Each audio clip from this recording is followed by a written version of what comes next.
दिल्ली के Connaught place आए और मृणाल के छोले कुलचे ना खाए तो जी क्या दिल्ली आए और क्यों ही दिल्ली आए। सुबह से शाम शिवम ये आवाज लगाते थक चुका था। आज घर जल्दी जाना है तो उसने पाजी को फूड ट्रक बंद करके जाने को कहा और वो भी सामान समेट कर निकल पड़ा। लेकिन तभी उसे आभास हुआ कि दो आदमी उसका काफी देर से पीछा कर रहे हैं, जिन्हें देखकर वो और तेजी से भागने लगा। पर तभी शिवम का पैर पत्थर पर पड़ा और तेजी से उसकी तरफ आ रही एक बड़ी बेंटले कार में शिवम को उसका अतीत दिखाई दिया। आप लोगों ने मुझे ढूंढा कैसे? आपसे बेहतर कौन जानता है कि हम जिसे ढूंढना चाहें उसे पाताल लोक से भी खींच निकालें। फिर आप तो यहाँ दिल्ली में ही मिल गए। क्यों, सही कहा ना मैंने मिस्टर शिवम शाह? मेरा नाम शिवम शाह नहीं, शिवम गांधी है। और मैं आपको कह चुका हूँ, अच्छे से समझा चुका हूँ कि जो आपको मुझसे चाहिए वो मैं आपको नहीं दे सकता। तो मैं ये मान लूँ कि आप सच में सर यानी अपने दादाजी का इनविटेशन ठुकरा रहे हैं। आप जानते हैं ना कि आपकी रगों में शाह खानदान का खून दौड़ रहा है। वो शाह खानदान जो सिर्फ दिल्ली में नहीं, इंडिया में नहीं, बल्कि पूरे वर्ल्ड में मशहूर है। भाड़ में गए आपके सर। जिस पल उन्होंने चुपचाप खड़े होकर मुझे और मेरी माँ को अपने बेटे के हाथों बेइज्जत होते देखा, उसी वक्त से उनसे मेरे सारे रिश्ते नाते खत्म हो गए।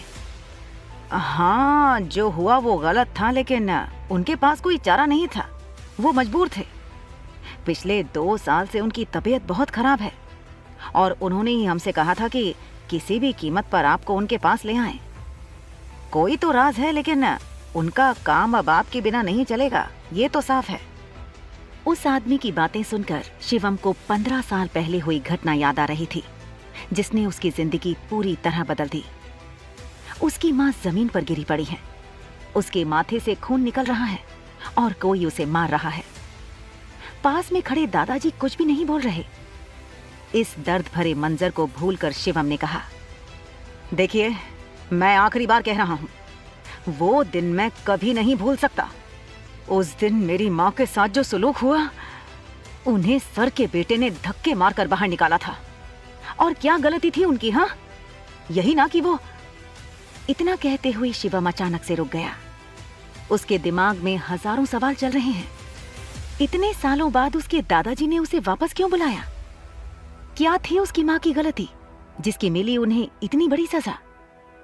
आखिर इतने बड़े परिवार से होते हुए क्यों जी रहा था वो एक आम जिंदगी? क्या शिवम अपनी दादा की इच्छा स्वीकार करेगा या फिर लेगा अपनी माँ का बदला? क्या होगा इस कहानी का अंजाम? ये अभी जानने के लिए क्लिक प्ले नाउ और सुनिए Shivam the hidden warrior, only on pocket FM।